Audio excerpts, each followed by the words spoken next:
Is this political diversion or individual hate? అంటే ఇక్కడ మనం రెండు కోణాలలో చూసుకోవచ్చు. అల్లు అర్జున్ గారు చేసిన ఏదైతే ఈ పుష్ప సినిమా సంఘటన ఉందో ఆ సంఘటనే కాకుండా అంతకుముందు మగధీర సినిమా అవ్వచ్చు, లేకపోతే ఎన్టీఆర్ సంబంధించిన సినిమాలు అవ్వచ్చు, ఇలా చాలా సినిమాలకి తొక్కిసలాటలు జరిగినాయి. ప్రీ రిలీజ్ ఈవెంట్స్లో కూడా కొట్టుకొని చచ్చిపోయిన రోజులు ఉన్నాయి.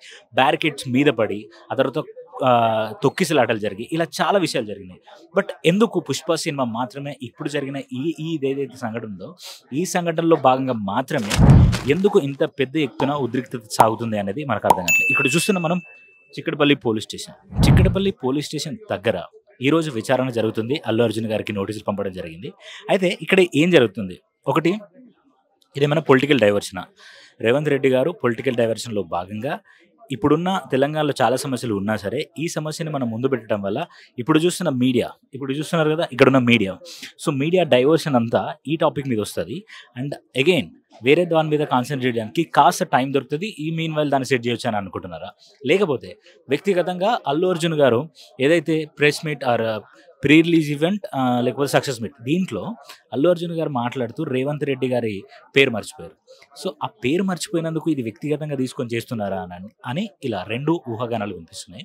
ఒకటి, ఏసీపీ గారు ఏదైతే తీశారో అది ఒక 100 ఆఫ్ వీడియోస్ని కలెక్ట్ చేసి ఆ కలెక్షన్స్లో మేము అల్లు అర్జున్ గారికి చెప్పిన తర్వాత కూడా అల్లు అర్జున్ గారు పోలేదు అని ఏసీపీ గారు చెప్పారు.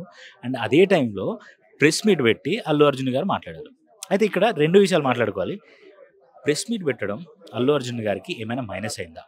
ప్రెస్ మీట్ పెట్టడం వల్ల అల్లు అర్జున్ గారు ఏమైనా తప్పు చేసినట్టు అనిపించిందా? ఎందుకంటే ప్రెస్ మీట్ అయిన వెంటనే అదే నెక్స్ట్ డే ఏసీపీ విష్ణుమూర్తి గారు అని ఎవరైతే సస్పెండెడ్ ఏసీపీ ఉన్నారో తను ఒక ప్రెస్ మీట్ పెట్టడం జరిగింది ప్రెస్ క్లబ్లో.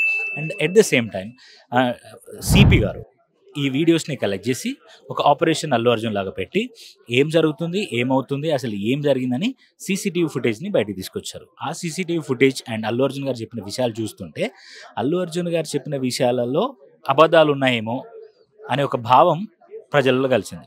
అండ్ ఇక్కడ ప్రజలందరూ అప్రిషియేట్ చేసే విషయం ఏంటి? రేవంత్ రెడ్డి గారి ప్రభుత్వాన్ని, రేవంత్ రెడ్డి గారు మాట్లాడిన మాటల్ని ఎందుకు అప్రిషియేట్ చేస్తున్నారు అని అంటే, రేవంత్ రెడ్డి గారు మాట్లాడిన మాటలలో అక్కడ ఒక మనిషి చనిపోయి వాళ్ళ బాబు ప్రాణాపాయ స్థితిలో ఉంటే అది పట్టించుకోకుండా ఈ సినీ ఇండస్ట్రీలో ఉన్న వీళ్ళందరూ అల్లు అర్జున్ గారికి ఏదో కాలు చెయ్యి విరిగినట్టు అక్కడికి వెళ్ళి అతన్ని పరామర్శించారు తప్ప ఒక్కరైనా హాస్పిటల్కి వెళ్ళి హాస్పిటల్లో ఉన్న శ్రీతేజ్ని కానీ లేకపోతే వాళ్ళ కుటుంబాన్ని కానీ పరామర్శించారా?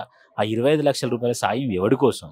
మనం ఎన్ని కోట్లు ఇచ్చినా ప్రాణం తిరిగి వస్తుందా అని రేవంత్ రెడ్డి గారు మాట్లాడిన మాటలు ఏవైతే ఉన్నాయో ఆ మాటలు తెలంగాణలో ఉన్న ప్రజలు అవ్వచ్చు, లేకపోతే ఆంధ్రాలో ఉన్న ప్రజలు అవ్వచ్చు, ప్రజలందరికీ అదొక ఆసక్తికరంగా అవును నిజమే కదా అనే భావాన్ని పుట్టించాయి. సో ఇలా ఇన్ని కోణాల మధ్య అల్లు అర్జున్ గారి కేసు అనేది నడుస్తుంది. సో A11గా ఉన్న అల్లు అర్జున్ గారైనా కూడా A1 నుంచి A11 వరకు ఉన్న ఎవరైతే కేసులో భాగంగా ఉన్నారో నిందితులు, వీళ్ళకి సమానమైన శిక్ష పడే ఛాన్సెస్ ఉన్నాయి. 7 సంవత్సరాలు ఏదైతే ఒకవేళ ప్రూవ్ అయితే 7 సంవత్సరాలు లేకపోతే లైఫ్ టైం కూడా ప్రిజన్మెంట్ ఉండే అవకాశాలు ఉన్నాయని ఇక్కడున్న అడ్వకేట్లు ఆ తర్వాత పోలీసులు చెప్తున్న విషయాలు మనం చూస్తున్నాం. So let's see what will happen అనేది. బట్ వాట్ ఎవర్, ఇది మాత్రం చాలా హెడేక్గా మారింది అల్లు అర్జున్కి అని చెప్పుకోవచ్చు మనం. Thank you.